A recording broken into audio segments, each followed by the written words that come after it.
Hi friends, welcome to artist channel one. आज 22 सितंबर। आज Hindi news पर कुछ इंपॉर्टेंट आर्टिकल हम डिस्कस करेंगे। आप जानते हैं कुछ इंपॉर्टेंट आर्टिकल लास्ट वीक से जो पार्लियामेंट का जो स्पेशल सेशन चल रहा है लास्ट 5 डेज, उसका जो इम्पोर्टेंट टॉपिक जो वोमेन कोटा बिल्स के ऊपर टॉपिक चल रहा है। लास्ट वेडनेसडे लोकसभा में वो अप्रूव हो गया था। अभी कल जो है राज्यसभा में अप्रूव होना था। कल जो इस आर्टिकल का सभी राज्यों में अप्रूव हो गया, ऑल मेंबर्स उसका फेवर में ही उसको वोट दिया है, तो कल राज्यसभा में क्लियर हो गया। ये टॉपिक हम डिस्कस करेंगे, ऑन डिटेल डिस्कस करेंगे। कुछ पॉइंट इसके ऊपर रिलेवेंट है वो डिस्कस करना है। जैसे कि आप आर्टिकल चाहते हैं उसको जानकारी नहीं होगा अभी भी, क्या वो इमीडिएट तो इम्प्लीमेंट नहीं होगा। अभी बताया जा रहा है जो 2029 जो 2024 के बाद 2029 में जो लोकसभा इलेक्शन होगा उसमें से इम्प्लीमेंट होगा। इसमें से कुछ पॉइंट है डेलिमिटेशन जो प्रोसेस है और सेंसस का जो कैलकुलेशन है वो जानकारी होना चाहिए, तब इसके बारे में आपको क्लियर नॉलेज होगा। तो उसके बारे में हम डिस्कस करते हैं। Rajya Sabha pass women reservation bill with all 2014 members favour state में वोट दिया है। ठीक है, इसमें बताया जा रहा है ऑपोजिशन तो कोई इसमें कोई डिविजन तो नहीं चाह रहा है, लेकिन उसके ऊपर एक ही पॉइंट मटका हुआ है। Opposition members against the provision that law will come into force only after census and delimitation exercise. Delimitation exercise मतलब सेंसस और डेलिमिटेशन एक्सरसाइज है, उसको होने के बाद ही होगा। जो 2026 में कैलकुलेशन होगा और 2029 में जो है जो लोकसभा इलेक्शन है उसमें इम्प्लीमेंट होगा।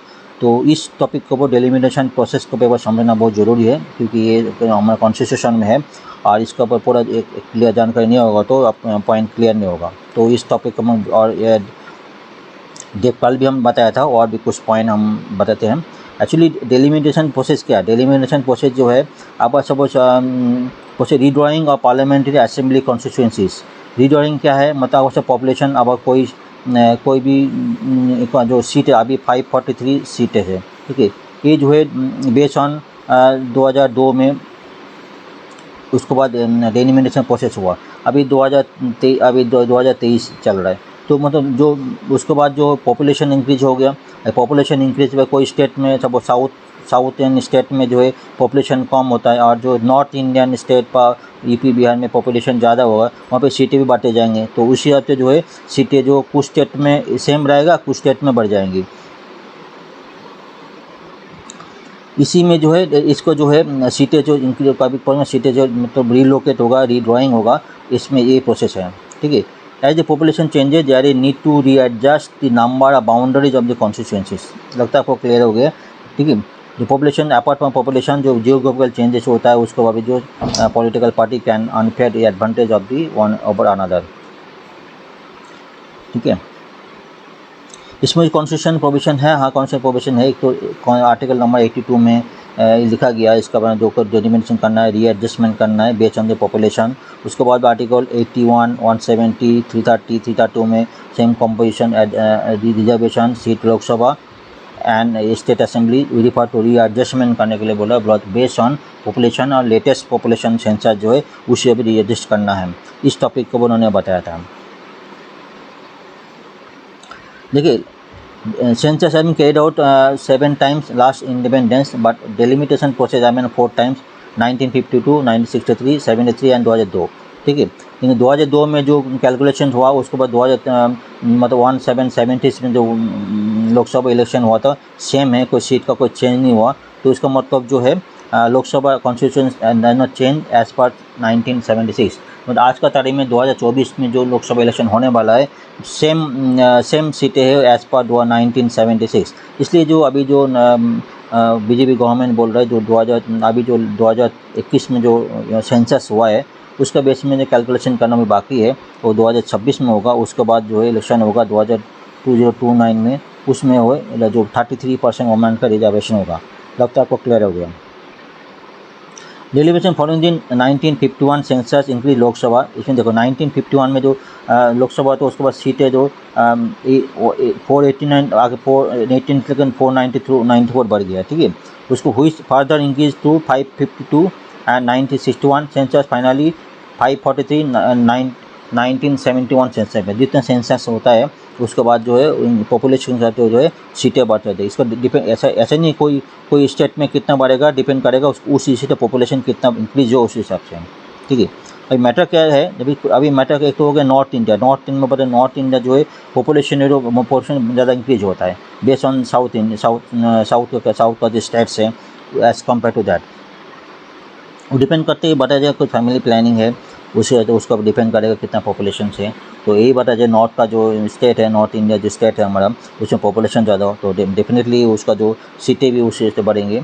तो इसमें एक ही पॉइंट इसलिए यही बातचीत चल रहा है, मतलब यही टॉपिक जो हॉट टॉपिक ही हो रहा है। अभी जो अपोजिशन मतलब अपोजिशन जो बोल रहे हैं ना, अभी जो करेंट जो सीट है उसको डिपेंड करने के लिए, लेकिन बीजेपी गवर्नमेंट उसके ऊपर डेलिमिनेशन होने के बाद ही वो सीट का जो रिजर्व होगा ऐसा बताया गया, जो एज पर जो लॉज लेके गया था उसका ऊपर।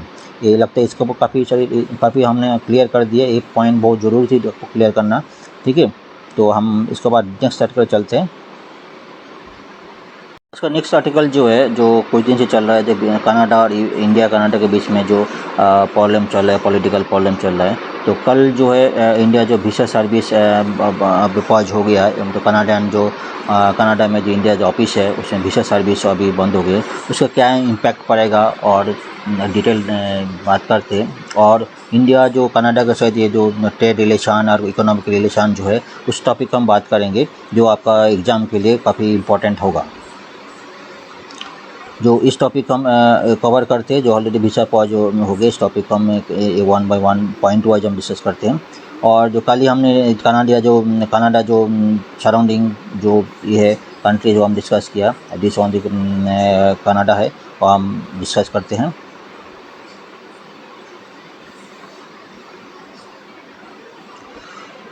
जिसमें कनाडा है उसका जो नीचे यूनाइटेड स्टेट 12 यूनाइटेड स्टेट है, और दूसरा जो अलास्का यूएस का जो अलास्का है उसका, और इधर नॉर्थ पैसिफिक ओशन से, और यहाँ पे नॉर्थ अटलांटिक ओशन से, यहाँ पे ग्रीनलैंड है, ऊपर जो आर्टिक ओशन से।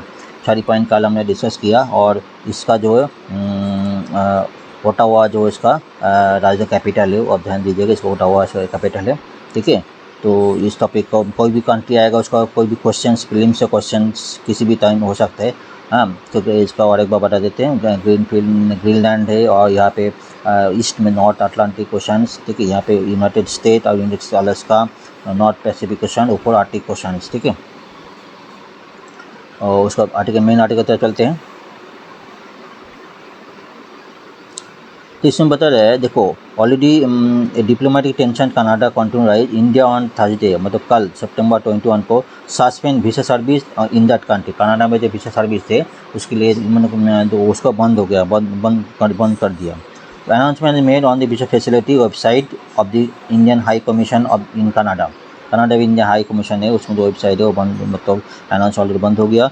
इसका पहले क्या हुआ था, वेडनेसडे में क्या होता है, न्यू दिल्ली जो advice all Indian national in Canada, इस कनाडा में जितने इंडियन नेशनल से स्टूडेंट्स है उन लोगों को क्वेश्चंस किया, जो ग्रोइंग जो इंडिया एंटी इंडिया जो चल रहा स्लोगन चल रहा है, anti India activities and politically condone hate crimes and criminal violence Canada में चल रहा है। इसके लिए सभी को अलर्ट कर दिया गया। इवन जो इंडियन कनाडा में ट्रैवल करना चाह रहा है टूरिस्ट उसको भी एक्साइज आटमोस्ट कॉशंस की तरफ करना बोला। ये तो बुधवार का है, लेकिन कल जो है ऑल ऑफ सडन जो कनाडा जो वीसा सर्विस बंद कर दी, ऑल ऑफ शॉकिंग न्यूज़ है। और इसका इम्पैक्ट हम डिस्कस करते हैं। Exactly who in Canada is impacted by the suspension of visa service, ठीक है। कनाडा में कौन लोग जो visa service, Canadian nation who intend to visit India but do not have an Indian visa yet will be impacted. जो लोग Canada में जो लोग अभी तक इंडिया विजिट करना चाहते हैं और वीसा अभी तक नहीं है, वो इम्पैक्टेड होगा। This group include mainly Canadian tourist है, बिजनेस ट्रैवलर है, students as well as family members of Indian citizen travelling to visit relative and friends. जो इंडियन में जो ये सब बिजनेस टूरिस्ट है और बिजनेस स्टूडेंट्स है जो इंडिया में आना चाहता है, और इंडियन फैमिली जो वहाँ पे, और जो लोग इंडिया में रिलेटिव का आना चाहता है अभी तो वीसा नहीं लिया, वो लोग इम्पैक्टेड होगा। ठीक है। टू टॉपिक मतलब एक तो एक देखो कनाडा जो कि इम्पोर्टेंट है इंडिया के लिए, और टूरिस्ट जो खास साल टूरिस्ट जो है अक्टूबर टू दिसंबर जो टूरिस्ट लोग आता है वो इस साल हम उम्मीद कर बैठे थे टूरिस्ट लोग कनाडा में आएंगे, लेकिन इस सिचुएशन में जो है ये भी हमारा टूरिज्म सेक्टर जो हमारा इम्पैक्टेड होगा इंडिया में।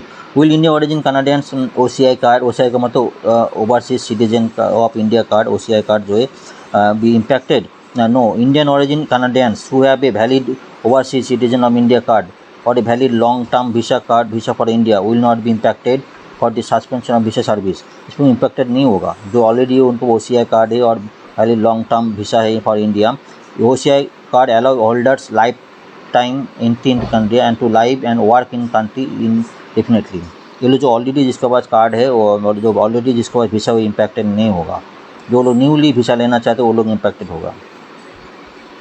What happens to Canadian who already have a valid Indian visa may be planning to visit India at this point?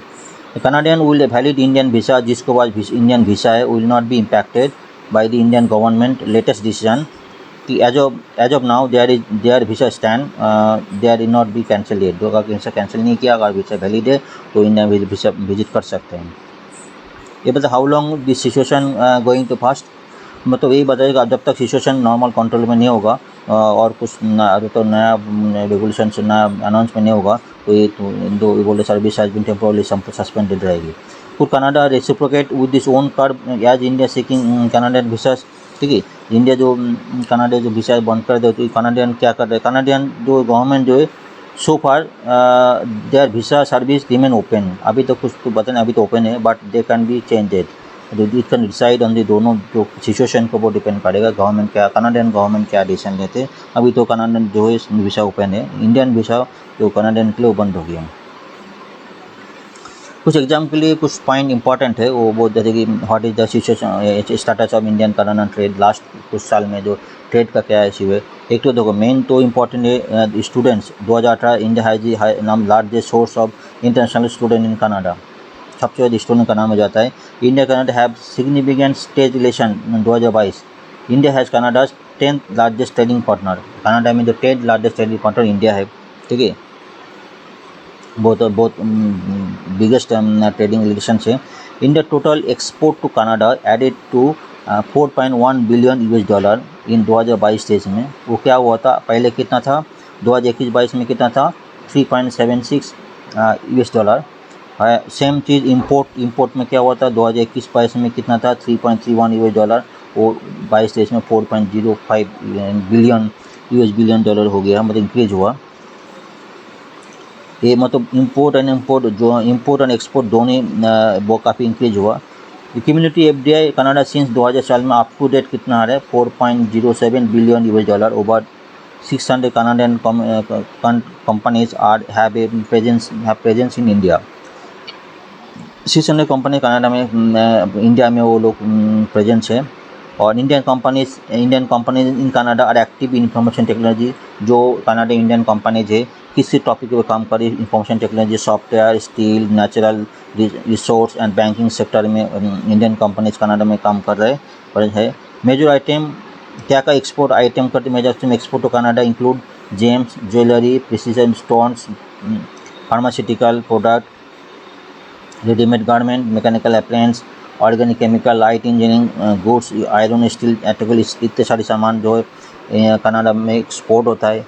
Import में जो है उसमें तो मेन तो पाल्स आज के पेपर में आता है। ये मसूर दाल जो है काफ़ी इम्पोर्ट बेस्ट सबसे तो इम्पोर्ट है। न्यूज़ प्रिंट है, would pop, asbestos, potash, iron scrap, copper, minerals and industrial chemical from Canada. ये काफ़ी जो ये सारी चीज़ें इंटरनेशनल ट्रेड रिलेशन है, इंटरनेशनल रिलेशंस कनाडा के अंदर है जो बहुत बिगेस्ट इम्पैक्ट। अभी तो कोई इम्पैक्ट नहीं पड़ा, लेकिन ये जो रिलेशन काफ़ी का जो अच्छा है ये एग्ज़ाम के लिए बहुत इम्पोर्टेंट है। तो आज इस तरह की है, हम नेक्स्ट कॉल मिलेंगे।